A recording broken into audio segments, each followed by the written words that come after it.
cambiamos de tema y hablábamos de esta crisis en el servicio de comunicación, la vocería del gobierno.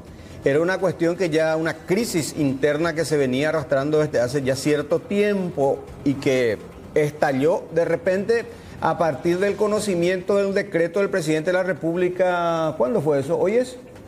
Hoy es 2, eso fue... ¿El último día, el 31? 31, el 31 también se aceptó el presupuesto. Sí, o sea, no, después vamos a hablar de todo mientras eso. estábamos nosotros entre pim, pim, pum, pam. Pero este es el durísimo comunicado que emitió la ahora ya es vocera de gobierno. Sí. Dice, quiero expresar públicamente, duro comunicado, mi agradecimiento al presidente por haberme concedido el honor de ser su vocera.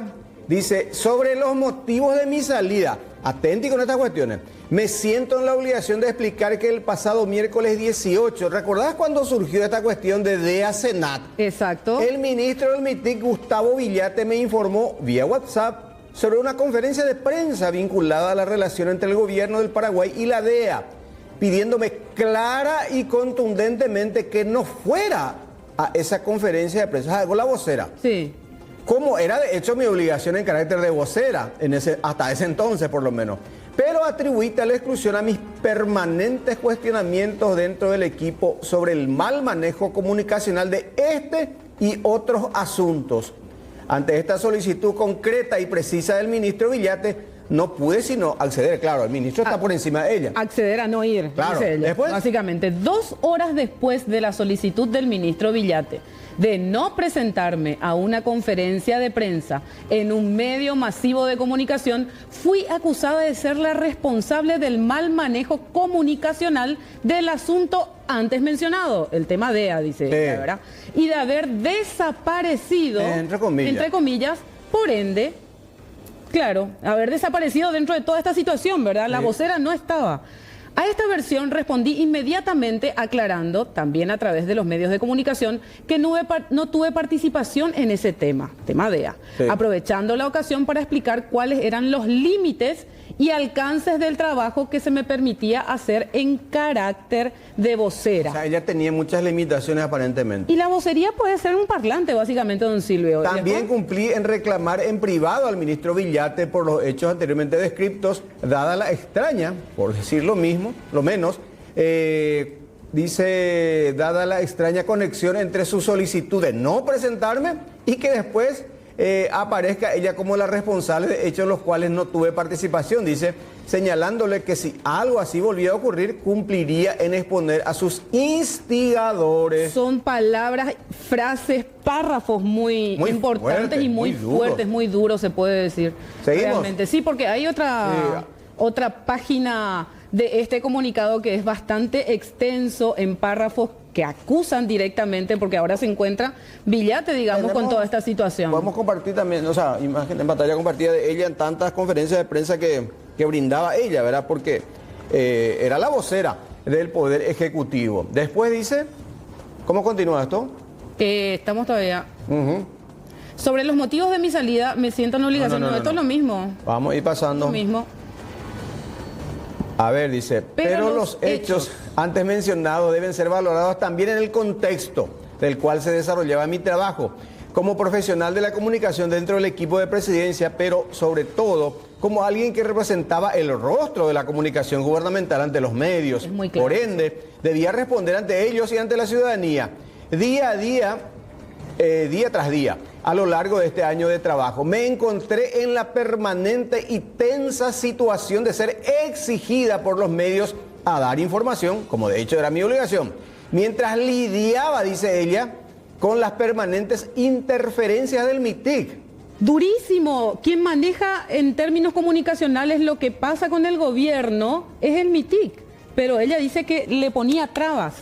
Para evitar el MITIC, para evitar que yo recibiera esa información desde arriba otra vez, mientras lidiaba con las permanentes interferencias del MITIC para evitar que yo recibiera esa información. O directamente instruir que se comunicaran por otras vías. O sea, le estaban, acusa directamente al ministro Villate de trancar su trabajo, para utilizar un término así medio cachinay. O sea, incluso había cuestiones informativas de gobierno que no pasaban por ella. Día tras día debí administrar la frustración de que se me haya pedido poner en pausa mi carrera en el sector privado para desempeñarme como vocera al gobierno y que desde el MITIC se ordenara que las informaciones relevantes que ameritaban conferencias de prensa se continuaran dando a conocer por redes sociales. ¿Y para qué le pusieron entonces a ella? Ese es el punto. Sin embargo, sostuve el proceso todo cuanto me fue posible, principalmente por la conciencia de que las innovaciones siempre generan resistencia, está hablando de la vocería, y por la propia convicción de que la figura de la vocería es necesaria y se debe aportar no solo profesionalismo, sino también carácter para su fortalecimiento. Sostuve el proceso porque decidí honrar en todo momento el compromiso que asumí con el señor presidente de llevar adelante el proyecto de la vocería. Que es un proyecto nuevo, innovador. Exactamente, y en el trabajo, pese a todas las interferencias, está y permanecerá en los archivos de los medios de comunicación a quienes jamás hice una declaración irresponsable o carente de rigor en representación del gobierno. El siguiente párrafo dice: en base a estas consideraciones y en base a mi experiencia durante este año de trabajo, observo que la manera más eficiente de gestionar la vocería presidencial o vocería de gobierno es que no tenga dependencia alguna del MITIC. Si la vocería continúa, aunque sea parcialmente vinculada a una institución cuyas autoridades ponen trabas a su crecimiento frente a los medios, es imposible que pueda fortalecerse frente a la ciudadanía, porque siempre criticamos el mecanismo deficiente de comunicación que tiene el gobierno. Y sí, hay una serie de... Es la siguiente frase. La operación siniestra. Operación siniestra. Gravísimo. Para hacerme aparecer como públicamente responsable de errores ajenos. Sí. Cuyos responsables de la operación... Y esto continúa. Esto continúa, exactamente. La última parte ya. Operación siniestra, sí.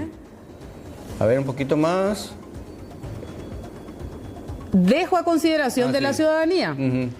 Precedida por meses de interferencia a mi trabajo de parte del ministro Gustavo Villate y de la viceministra Alejandra Duarte. Ya dio otro nombre. Ya dio más nombres. Gustavo Villate y la viceministra Alejandra Duarte. Me producen una tristeza innegable, pero mis convicciones sobre la necesidad de llevar adelante los proyectos con profesionalismo, ante todo, siguen intactas y por ende también me siento satisfecha. Bueno, lo dejamos ahí, después ya el agradecimiento. Este es el duro comunicado que emitió Paula Carro precisamente ayer, y esto genera nuevamente reacciones. ¿Y quién fue designado en su reemplazo? Vía decreto.